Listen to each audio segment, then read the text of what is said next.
Live from our 7 Tasmania studios, your nightly news with Kim Miller begins now. Good evening, everyone. Housing Minister Felix Ellis has been accused of misleading about the rate of the state's housing build program.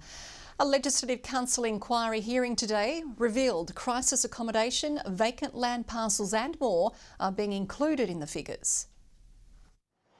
An ambitious build target of 10,000 homes that's starting to look rubbery. No one is suggesting we don't need to deliver crisis or transitional accommodation. Including it in 10,000 homes is misleading. A Legislative Council inquiry hearing, the government's counting affordable land it sells off, crisis accommodation and homes sold through the My Home Shared Equity scheme in its target. Delivering affordable land so that they can make choices about the kind of home that they want to build, we think is a good thing. The government's up to 3,500 so far, but only 1,700 are new social homes, while only 6 houses have been on the 1,000 parcels of land fast-tracked for development. Tasmanians are crying out for these homes to be built because we know that there's a huge waiting list to get into social and affordable housing in Tasmania. By 2027, Homes Tasmania is expecting to have nearly $500 million worth of debt, with servicing costs of around $23 million a year. But they're hoping to set up income streams to pay that back and fund future builds. We're looking at how we can revolve capital so that we're making the maximum use of the funds that are available to us. Borrowing to build assets is what we're doing in this space as well. Around 1,000 Tasmanians have been helped into their first home using the My Home Shared Equity scheme. But the committee heard today the interest rates being offered through Bank of Us aren't as competitive as the lender's other options. Why can't the interest rate be lowered to a more competitive rate or offered across a range of products? As you have a lower deposit rate, that changes a number of different things around the calculation. A Bank of Us spokesperson said the My Home program is based on a fully featured home loan product. Josh Duggan, 7 Tasmania News. There has been another delay in the case against the accused killer of Burnie teenager Cheyenne Lee Tatnall. 37-year-old Christopher Mark Jordan briefly appearing via video link before a Launceston magistrate this afternoon. Both families were present inside the courtroom, holding a brief conversation before the hearing began. 14-year-old Cheyenne vanished from the Launceston area in April last year. Her remains found in bushland 3 months later. The matter has been adjourned until August 13. Clarence City councillors have banded together saying enough is enough to the anti-social behaviour and bullying they're copping along with staff. They're calling for respectful conversations, especially when raising controversial topics like the AFL High Performance Centre. Councillors uniting in their fight against bullying. When you're constantly being bombarded with abusive forms of communication when you're just trying to do your job. Clarence Council launching a community campaign to stop the behaviour during in-person and online meetings. All those in favour? That's unanimous. Well done. Thank you, colleagues. Councillor Kennedy passing the motion last night. Members copying continual abuse, especially when discussing contentious topics. The Mayor labels it as dangerous. Large community issues, whether it be Shambrawl, whether it be Rosny Hill Hotel, or in more recent times the AFL High Performance Centre. We may have a thick skin, but it can affect our families when they read some of the comments that people are saying about us. There are concerns it makes a hard job even harder. Some councillors even afraid to enter through the front door. Female councillors are actually both targeted more frequently, but also in different ways, was interesting feedback. I find as a female it's always a sexualised comment. Water off a duck's back for me, but for somebody, you know, that may not be. But it's hoped this campaign is the start of a major cultural shift across all Tasmanian councils, encouraging both sides to voice their opinions respectfully. We all deserve to be treated with respect in everything we do. Let's just work together to make it a kinder place, a kinder world. Surely there's nothing wrong with that. Ruby Cairns, 7 Tasmania News. The AFL is at odds with Tasmanian Independent MP Andrew Wilkie over claims a former player's parents were blackmailed by a crime gang. The league denies a complaint was ever filed with Sport Integrity Australia. I'll let people decide whether they trust the AFL or whether they trust Andrew Wilkie. The players' parents told News Limited they were blackmailed after their son became addicted to drugs. Tasmania's public hospital staff will be sporting a new look next year with the unveiling of scrubs designed by a local Tasmanian Aboriginal artist as part of NAIDOC Week. It aims to facilitate meaningful conversations, especially with First Nations patients.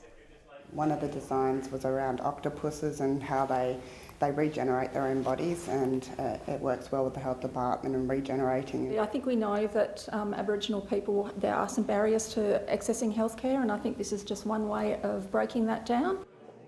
It will be rolled out from January 1 with calls to expand the design to other hospital workwear. Medical professionals are urging Tasmanians to get vaccinated with the peak flu period about to hit. They're worried about complacency and vaccine fatigue in the community, with a slump in numbers getting the jab. A plea for more people to get protected against a deadly disease. Health data reveals that just a third of the population in Tasmania has been vaccinated for influenza. I think potentially the reason that people aren't coming in for their flu vaccines this year is that they're a little bit sick of vaccines. Coming through the pandemic, we've had increased rates of COVID vaccination, which is great to see, but maybe they've forgotten that we really need to cover everybody for flu. Encouraging more younger people to get jabbed, with very high vaccination rates among those 65 years or over. Vaccination rates steadily declining since March and down overall 2.1% on last year. Influenza can be a very severe disease, and in the medical world we're very worried about the burden of influenza in the population in the coming months.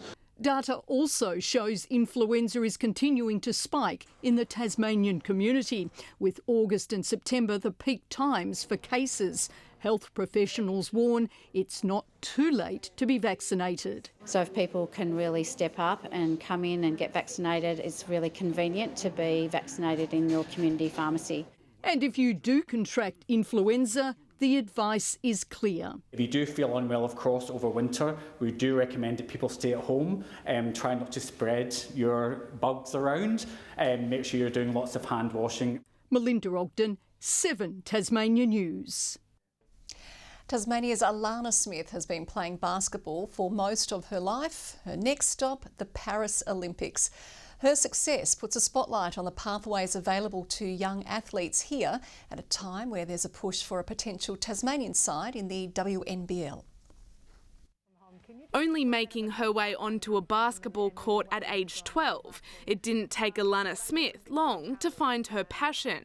The sport, after all, is in her DNA. I kind of grew up watching basketball and around it. My dad and my uncle played professionally, and my aunt also played professionally too. From her backyard to the Minnesota Lynx, it's the 27-year-old's 6th season in America's WNBA, a real dream come true. And for the second time, she's been called up to represent Australia at the Olympics. It's always a very, very happy moment when you get picked to play at the Olympics. It's a very proud moment for Alana's dad, who played for the Hobart Tassie Devils. We were always confident that she'd get it, but you never know until the team's announced. Having watched his daughter work her way up to the top, Darren knows how difficult the path to elite level can be for women.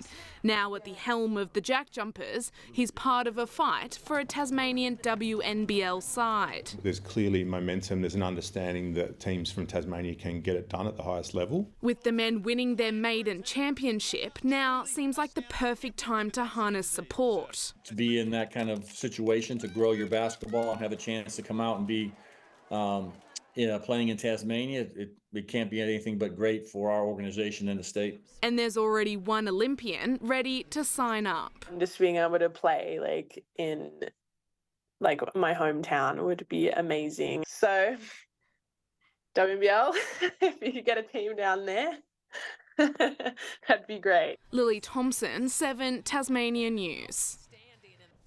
Tasmanian winemakers are giving cheers to a record vintage, a favourable growing season and pent-up demand, helping to deliver the strongest yield in the state's history.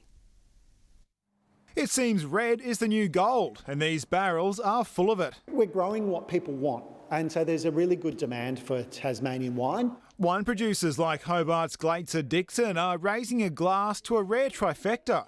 Excellent grape quality, strong yields from the vines and a record price per tonne, combining to make vintage 2024 one to remember. Small vineyards down here, a very, very tiny industry.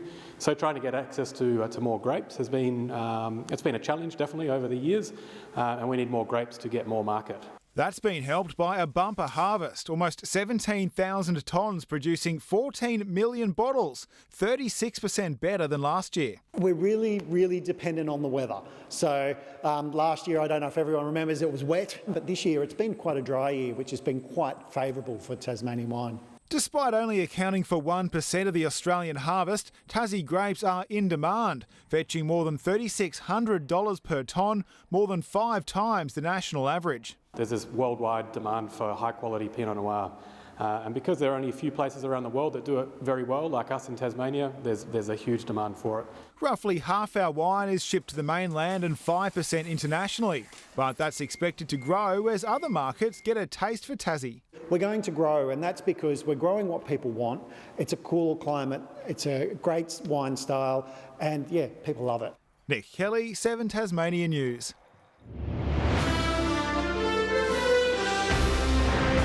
The Tasmanian men are through to finals at the Under-18 Hockey National Championships, finishing the pool stage in second place with a 5-2 win over Queensland Gold. Ollie Stebbing scoring 3 of those goals. They face Victoria in the semi-final tomorrow. The Tassie women play WA in a consolation final after losing their last pool match to South Australia. Meanwhile, age is just a number for our women's over 40s Masters hockey team, walking away with a silver medal from the National Championships in Sydney. The game, an absolute thriller, ending in a penalty shootout. And despite Queensland coming out on top, the effort isn't lost on the Tassie squad. We get called a second-rate state at times, and to actually take it to them was really pleasing. The team's already planning to go one better at next year's championships in Hobart. Good evening, Hobart. Launceston and Devonport all recorded 13 today, Burnie 14, and even though those numbers are not high, most temperatures did sit above average today. 15 was the top at Smithton and King Island after Butler's Gorge recorded the low of -4. Grove and Strawn 14 today, Flinders Islands and Helens, Friendly Beaches and Bushy Park all 13 degrees. We did have cloudy conditions today, bringing a few showers mainly over the north and central north. Yolla 14 millimetres to 9 a.m. and Flinders Island 6 millimetres after that to 4 p.m. We do also have high cloud extending southwards from southeast Queensland through to our region, a frontal band way to the west with the next cold front. The high over New South Wales, ridges over central and northern Australia tomorrow, a low off our east coast, and the next front of course tracking east from Western Australia. Southwest to southeast winds at 10 to 20 knots, tending west-northwesterly before easing over the south and east later, light variable winds over the inland lakes. We do have an initial minor flood warning that's been issued for the St Paul's River. Now for Hobart tomorrow, 13, rain on the way, 13 for Geefston, same forecast for Bothwell, rain, a top of 11 degrees. Launceston, a high of 14 with rain easing, Devonport 15 and 13 the high for Cressy. Burnie expecting some wet weather as well, morning shower mainly, 15, 12 for Strawn, partly cloudy for Curry and 14 degrees. And for St Helens tomorrow, a top of 14 degrees with rain easing, bit of rain for Swansea too, 14 the top and 13 for Orford. On Thursday, showers developing over the northwest, extending to the remainder of the west and north later in the day. Showers about the west and north on Friday, so hopefully a fine start to the Huon Valley Midwinter Fest. And on Saturday, mainly fine apart from showers over the west and far south. A wet day in Perth tomorrow, a late shower forecast for Adelaide, 15 and partly cloudy in Melbourne, mostly sunny in Sydney, 19 there, and a shower or two and 24 in Brisbane. Cloudy and 12 in Hobart, 12 also in Launceston at the moment and 12 degrees in Devonport. The cloudy conditions and also the shower activity, Kim, keeping the temperatures just above average for the next couple of days.